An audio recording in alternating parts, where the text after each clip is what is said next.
Good morning students. आज हम हमारे पाठ्य पुस्तक मुस्कान भाग 6 के पाठ 11 धूर्त साधु और किसान, जो कि एक कहानी है, शिक्षाप्रद कहानी है, कथा है, वह हम पढ़ेंगे।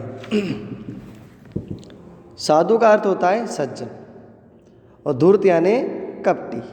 दोनों ही अर्थ अलग अलग हैं, लेकिन साधु के साथ धूर्त क्यों लगा, ये हम पुस्तक पाठ को पढ़कर जानेंगे कि साधु होते हुए भी सज्जन व्यक्ति होते हुए वह कपटी कैसे हुए। कुछ लोग ठगी करने के लिए साधु का वेश धारण कर लेते हैं ताकि किसी को ये शक न हो, और जब व्यक्ति साधु के वेश में चोरी करते हुए पकड़ा जाता है तो हमारे समाज में एक संदेश जाता है कि साधु तो होते ही चोर हैं, कपटी हैं, और इस कारण से हम कभी कभी उन सज्जन साधुओं का सम्मान भी नहीं करते हैं जो सम्मान के हकदार होते हैं। परंतु ऐसे ही रावण ने भी सीता का अपहरण करने के लिए साधु का वेश बनाया था, जबकि रावण एक साधु नहीं था, वह कपटी था, धूर्त था, वह एक राक्षसी व्यवहार करने वाला व्यक्ति था। परंतु उसने भी छल कपट करने के लिए साधु का वेश धरा, और सीता ने उसके वेश को धारण करते हुए उसकी बाहरी सुंदरता को, उसके बाहरी वस्त्रों के आवरण को ही सच मानते हुए उस पर विश्वास किया, जिस वजह से उनका अपहरण हो चुका है। हमारे शास्त्र कहते हैं कभी भी व्यक्ति को उसके कपड़ों से साधु या सज्जन व्यक्ति नहीं मानना चाहिए। जब आप दान भी देते हो तो केवल ये नहीं कि जिसने साधु भगव वस्त्र पहन रखे हैं, जिसने तिलक लगा रखा है, आप उसे साधु सज्जन मानते हुए उसे आप दान देते हैं। अगर दान कपटी व्यक्ति के पास जाता है, उसके पाप के भागीदार भी आप बनते हैं। परंतु प्रश्न ये उठता है कि हम साधु को कैसे पहचानेंगे कि वो सज्जन है या दुर्जन है। तो इसका तो बड़ा ही कठिन है। फिर भी साधु के वेश में छिपा हुआ कोई धोखेबाज हो सकता है। इसे सावधानी से हमें सीख लेना चाहता है। प्रस्तुत कहानी से हमें सावधानी रखते हुए एक सीख मिलेगी कि कभी भी किसी अनजान व्यक्ति पर विश्वास नहीं करना चाहिए। किसी अनजान को ना तो सज्जन मानना चाहिए ना दुर्जन मानना चाहिए। जब तक उसके व्यवहार की जानकारी ना हो, उससे मित्रता भी नहीं करना चाहिए और उसको अपने घर भी नहीं बुलाना चाहिए। पशु पाठ में किसान और इसी धूर्त साधु की एक छोटी सी कहानी है, जिसमें धूर्त साधु एक किसान के बगीचे से आम चोरते हैं और उस बोले वाले किसान से कहते हैं कि हमने पेड़ों के कहने पर ही आम चुराए हैं। वह इस बात पर विश्वास कर लेता है, परंतु एक अंत में एक बड़ा ही बुद्धिमान व्यापारी मिलता है और साधुओं को उनके कहे की दंड वह देता है। इस प्रकार इस कहानी का अंत होता है और साधुओं को भी सीख मिलती है। एक था भोलू किसान, बड़ा ही सीधा साधा और ईमानदार। उसके पास थोड़ी सी ज़मीन और वहाँ उसके आम के पेड़ थे, अर्थात वह किसान बड़ा ही सीधा और ईमानदार था। उसके पास जो थोड़ी सी ज़मीन थी, वहाँ उसने आम के बगीचे बना रखे थे, आम के पेड़ लगा रहे थे। वह दिन रात मेहनत करके अपना और अपने परिवार का पेट पालता था। हर बार की तरह इस बार भी आम के पेड़ों पर बहुत बोर आया। बोर से तात्पर्य है आम आने से पहले आम के पेड़ पर जो पीले फूल खिलते हैं उन्हें कहा जाता है बोर या मंजरी। कभी भी किसी फलदार पेड़ पर फल आने से पहले हमेशा फूल खिलते हैं और उन फूल का ही धीरे धीरे फल बनता है।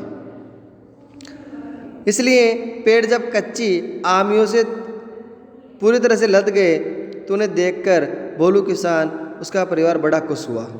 कच्ची आमियाँ, जिसे हम केरी भी बोलते हैं, जो हम अचार डालने में काम लेते हैं, उसका पन्ना बनता है। तो उन्हें देखकर भोलू किसान बड़ा ही, उसका परिवार बड़ा खुश हुआ। क्यों? वह छोटा सा किसान था, गरीब था, मेहनत करता था। उसने सोचा इस बार अच्छी फसल होगी तो इस फसल को बेच करके मैं अपने परिवार का पूरे साल अच्छी तरह से देखभाल कर सकता हूँ। धीरे धीरे आम पकने लगे। भोलू ने सोचा रोज़ एक टोकरा पके आम भी उतर आएँ तो उन्हें मंडी में बेचकर अच्छे दाम कमा लेगा। अर्थात भोला था, सीधा था, उसकी ज़्यादा इच्छाएं नहीं थी, इसलिए सोच रहा था कि अगर एक टोकरा भी आम रोज़ उतर आए तो उन्हें मंडी में बेच करके अच्छे दाम लेगा और उससे मिलने वाले पैसे से अपने परिवार का पालन पोषण वह अच्छी तरह से कर सकता है, देख रेख कर सकता है। एक दिन सुबह जब भोलू किसान अपने परिवार सहित पके आम उतारने के लिए पेड़ों के पास पहुंचा तो देखकर दंग रह गया, अर्थात हैरान रह गया कि एक भी पका हुआ आम पेड़ पर नहीं था। उसे बड़ा दुख हुआ। एक दिन पहले वह देख के गया तो वहाँ पके हुए आम थे, परंतु जब दूसरे दिन वह टोकरा लेकर गया सुबह सुबह आम तोड़ने तो उसे वहाँ एक भी आम नहीं मिले, इसलिए बड़ा दुखी होता है।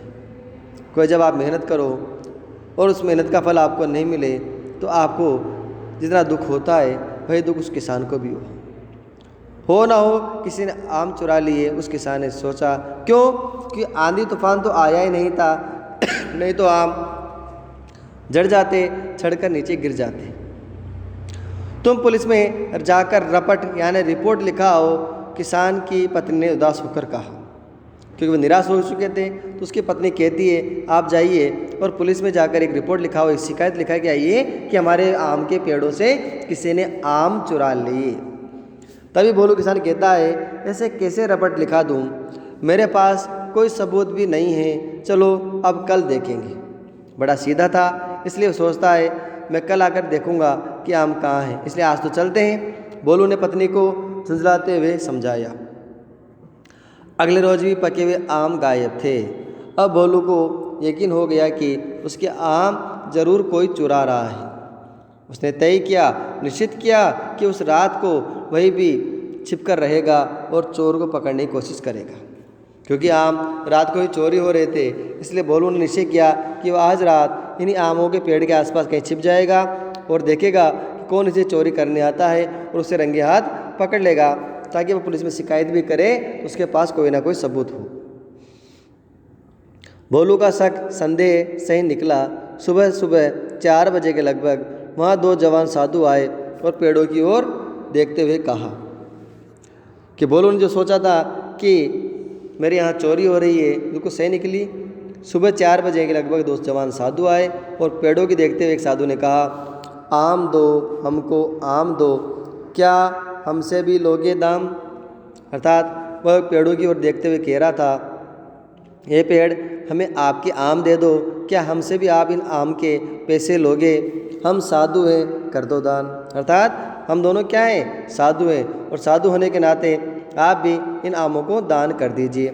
बोलो भी कुछ भैया आम, कितने लो तुमसे, कितने ले तुमसे आम, क्या आम अब तुम बोलो, हे पेड़ तुम बोलो कि हम तुम जो साधु हैं वो तुमसे कितने आम ले सकते हैं, या फिर कह दो वापस जाओ और लौट कर कभी ना आओ। या तो तुम हमें आम दे दो या हमें बिल्कुल साफ साफ शब्दों में कह दीजिए कि आप वापस जाओ और यहाँ से लौट कर कभी नहीं आएगा आना, मैं आम को आम नहीं देता, या फिर लौट कर कभी ना आना, यह मुझे साफ साफ कह दीजिए। इतना सुनते ही दूसरे साधु ने तुरंत पहले का कंधे पकड़ते हुए कहा। एक साधु ने तो कहा आम के पेड़ से कि हमें आम दे दो, क्या तुम हमसे भी पैसे लोगे, हम तो साधु हैं इसलिए कुछ दान ही दे दो। अब जल्दी बोलो, या तो आप क्लियर कह दो कि आप मुझे आम दे सकते हो, नहीं तो बोल दो कि वापस लौट कर चले जाओ, यहाँ कभी मत आना। परंतु सुनते ही दूसरे साधु ने उसका कंधा पकड़ते हुए कहा नहीं नहीं, क्या कहते हो तुम, क्यों हम पर पाप चढ़ाते हो तुम, जितने चाहे ले लो आम, क्या तुमसे भी लेंगे दाम, ले लो जी भर कर लो, पके पके सब ले लो आम। अर्थात दूसरा एक साधु तो पेड़ से पूछता है और दूसरा साधु पेड़ बनकर स्वयं को पेड़ समझकर पेड़ों की तरफ से उत्तर देता है। क्या कभी पेड़ बोलते हैं, नहीं, पर दूसरे साधु ने, दोनों साधुओं ने एक चोरी करने का नया तरीका निकाला। क्योंकि वे साधु थे तो उन पर चोरी का इल्ज़ाम भी नहीं लगे, बड़े चालाक थे, कपटी थे। तो एक तो पेड़ बन जाता है, एक उससे पूछता है, तो पेड़ बना हुआ दूसरा साधु कहता है कि नहीं नहीं, ये क्या कह रहे हो तुम, क्यों हम पर पाप चढ़ाते हो, क्यों, क्योंकि तुम दोनों साधु हो और साधुओं को तो सभी लोग देते हैं, तो हम पर पाप भी क्यों चढ़ा रहे हो, आपकी जितनी इच्छा हो वह तुम यहाँ से आम ले लो, क्या हम तुमसे भी, अर्थात तुम साधुओं से भी कोई दाम ले सकता है, मैं दाम ले सकता हूँ, मैं पैसा ले सकता हूँ, इसलिए मैं आपसे एक पैसा भी नहीं लूँगा, 1 रुपया भी नहीं लूँगा, आपकी जितनी इच्छा है उतने आम ले लो, चाहे तो आप सभी पके आम यहाँ से ले जाओ। इस प्रकार दोनों ही साधु चोरी करने का नया तरीका निकालते हैं और चोरी करते हुए उन आमों को लेते हैं या नहीं, क्या किसान उन आम लेने से पहले पकड़ लेगा, हमने अगली कक्षा में पढ़ेंगे।